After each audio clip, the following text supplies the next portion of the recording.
just a 4-5-1 progression in the key of G, and that's what we're gonna start with, and you'll see what we do with it using the harmonic techniques that we're gonna teach you today. Check it out.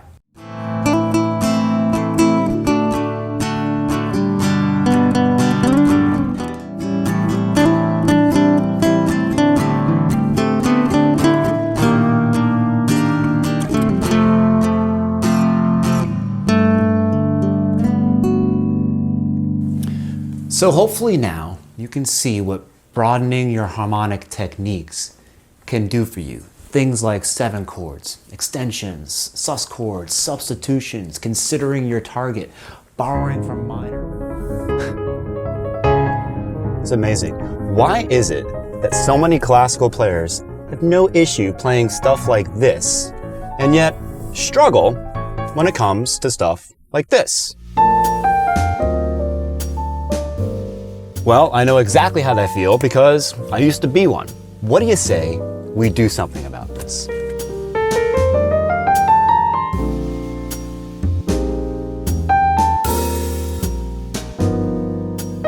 Today, we're going to help all you classical players out there get more comfortable with jazz.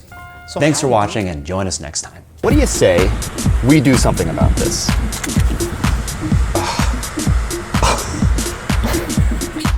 So, how is it that so many classical players have an issue? Man, these retakes are going to be very time consuming.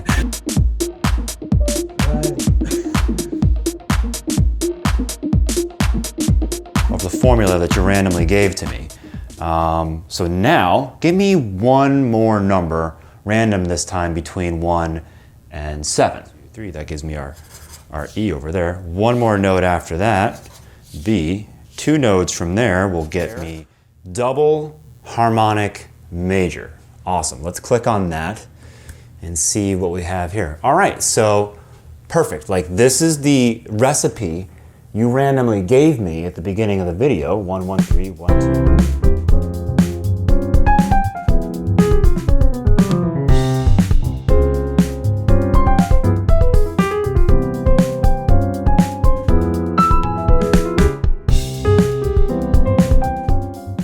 We've taken mapping Tonal Harmony Pro to a whole new level, to the point where we feel it's necessary to create a bunch of content so that you guys can get the most out of mapping Tonal Harmony Pro version 8.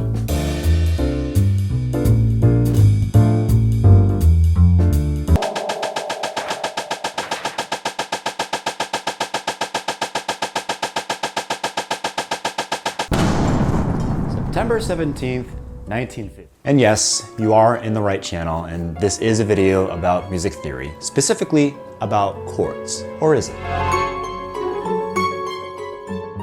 This is a series where we investigate mysterious phenomena and search for the musical structures hidden in them using advanced music theory concepts, numerology, and whatever other weird thing we can think of. Welcome to CryptoChords. Point, I'm gonna need extremely advanced music theory if I want to find the complete Bermuda Triangle chord. I must access my inner spiritual musician.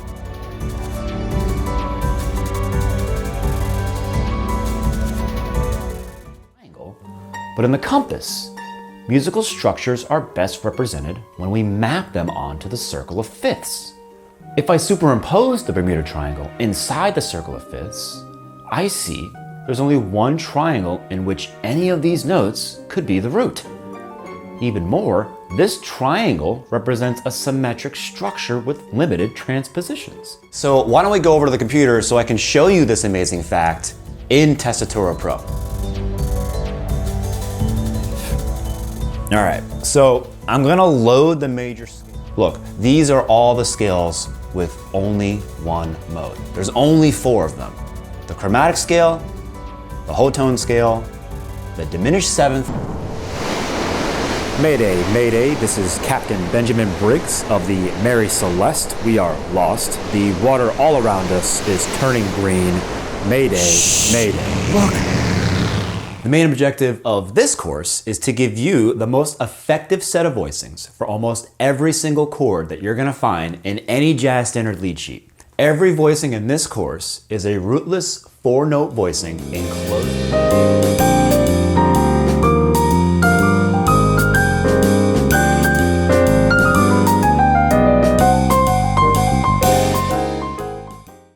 Hey guys, so I'm here today with the newest version of Mapping Tonal Harmony Pro. Mapping Tonal Harmony Pro 8 for Mac OS. And I just wanted to take a second and show you a couple things about the newest version and basically use today as the first of many tutorials on Mapping Tonal Harmony Pro.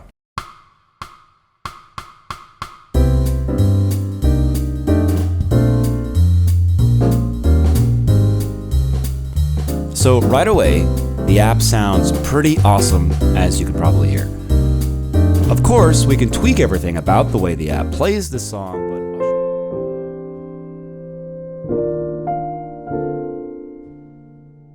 first of all, in this series, we're going to explore and analyze harmonic principles beyond tonality and learn to play. So first question, isn't Pat Metheny on piano pretty much just Lyle Mays?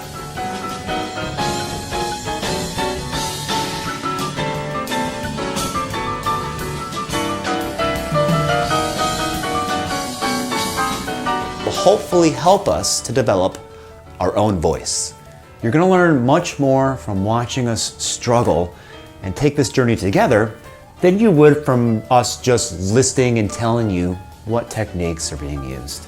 So, please join us on this journey to understand one of the most iconic composers and guitarists of our time, as we view his music through the lens of the piano. Guys, this is beautiful music with so much emotion, substance, and soul. So please don't miss out on this series. I hope you're ready to have some fun with music. See you soon.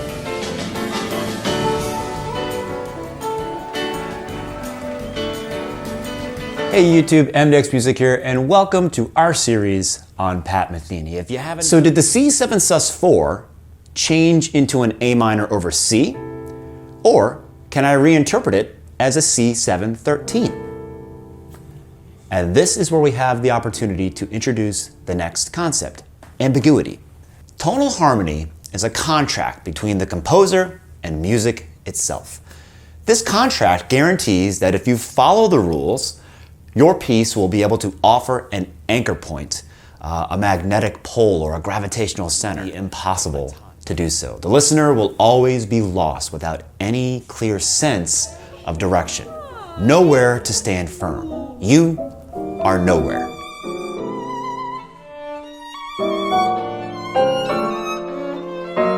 Now, in Pat's music, the tonal center keeps shifting, moving, and sometimes becoming invisible. Sometimes it's clear and fixed, but most of the time, it's a moving target. This puts the listener in constant motion. There's no specific place where we can listen from, and you can feel it in the music. It's just like you're driving on the highway while the scenery around you is constantly shifting.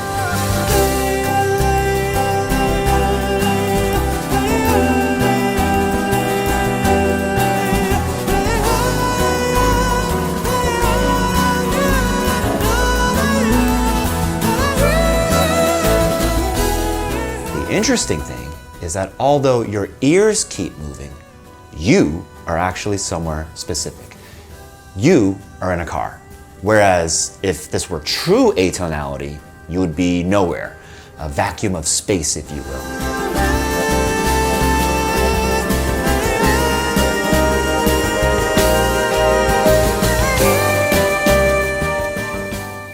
Need a good sense of time and a pretty good technique, not to mention the ability to create interesting jazz lines that you can play at speed.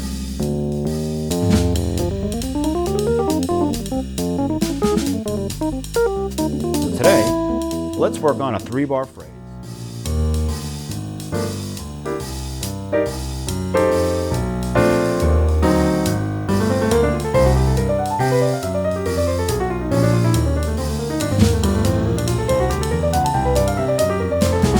What's up YouTube, mDecks Music here, and thanks for joining us on our new series dedicated to piano voicings, specifically piano voicings that use upper structures. And D flat and A flat are allowed tensions.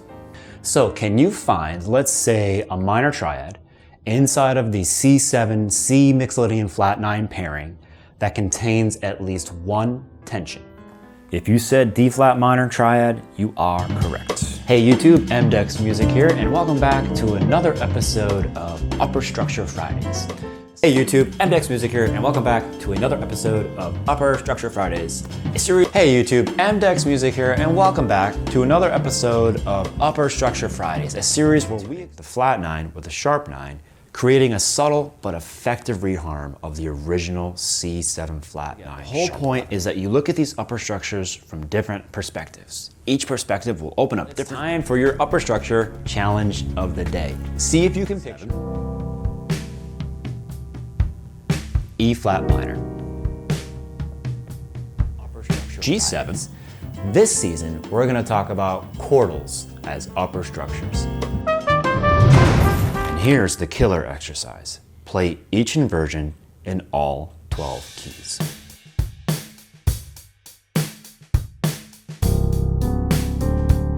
We'll leave you today with our demo using upper structure quartals throughout an entire song.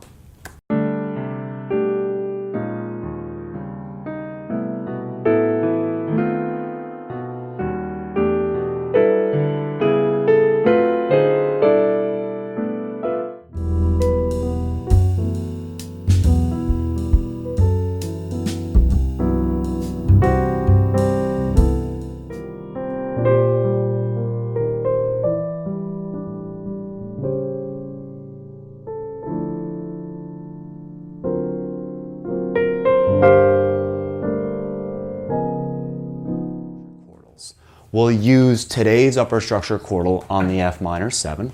We'll use weak 7s on the 5 chord, the B flat 7, and then we'll show you, we'll play what's coming up in week 15. So there's our C minor 7, our F7, and our B flat major 7. And here's what we're gonna pair with it. All right, so when you hear that at first, hey guys, so how'd you do with Rootless Voicings Volume 1? And are you ready for Volume 2? Because in this volume, we're gonna take our rootless voicings to the next level by incorporating new rootless voicings, using new substitutions, essential rhythmic phrases for comping, working in a minor key, and learning how to walk a bass line on our left. These are voicings that offer much more dissonance or tension. We avoided using them in Volume 1 so that you would have an easier time acclimating to the sound of rootless voicings. But now that we're in Volume 2, we're going to utilize these inversions more often.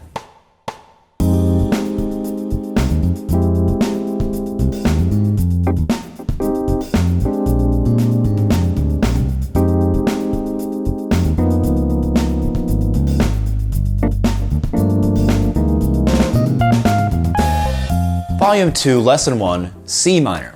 So this is the key signature for C minor. This is a dominant chord that targets a major chord. So we substitute the root B flat with the 9th C and the 5th F with the 13th G. On the sub 5.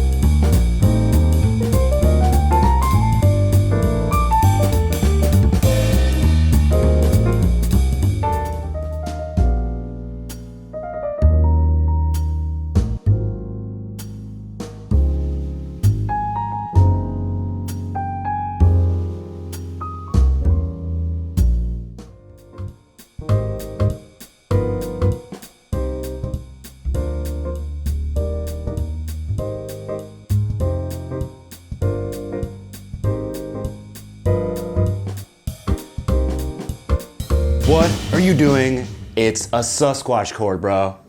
Damn. But what kind of chord? Bigfoot's chord had to be a B flat 7 Sasquatch. I've got an idea. I've created an audio file of 8 hours of Bigfoot sounds. Okay, it's 3 in the morning, and I think I've just had a revelation. So when you play a B flat, you're also playing the next note in the series. Explore all of the notes in the overtone series. Okay, Bigfoot. Oh, I'm sorry. This is probably backwards for you.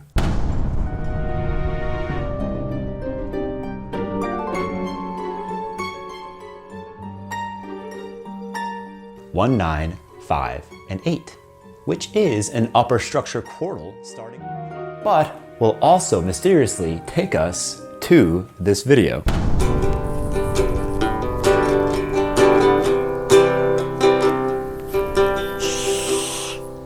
I think I hear something.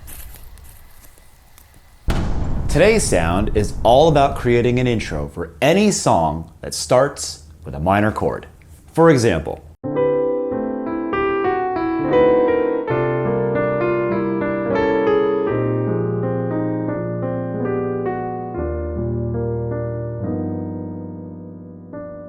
we can use that as an intro for My Funny Valentine.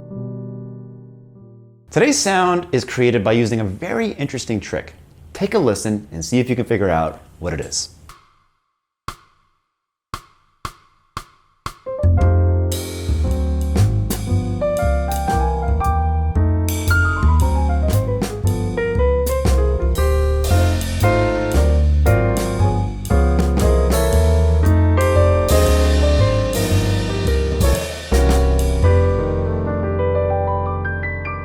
So what do you think? Did you figure it out? Well, let's take a second and dive into it. So here's another sound created using one simple trick. Take a listen.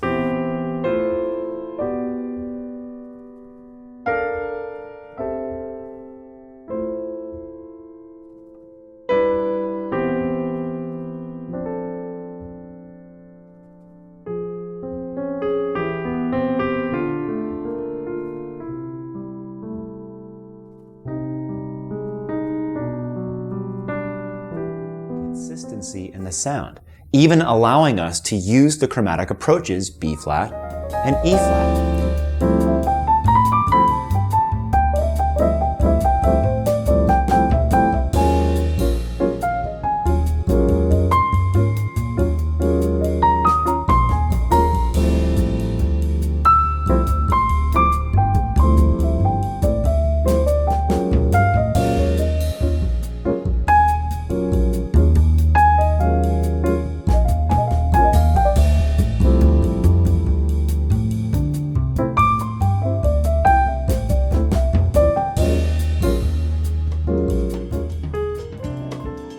And a huge thanks to those of you who support us by getting any of our books or apps. This support really helps us to create more content, so thank you. Remember, you can always visit our website, mDecks.com, to learn more about all of the music books and apps that we have available. For more information, there are links in the video description down below. Thanks again, and don't forget to subscribe, hit the notification bell, and share us with your friends. We'll catch you next time.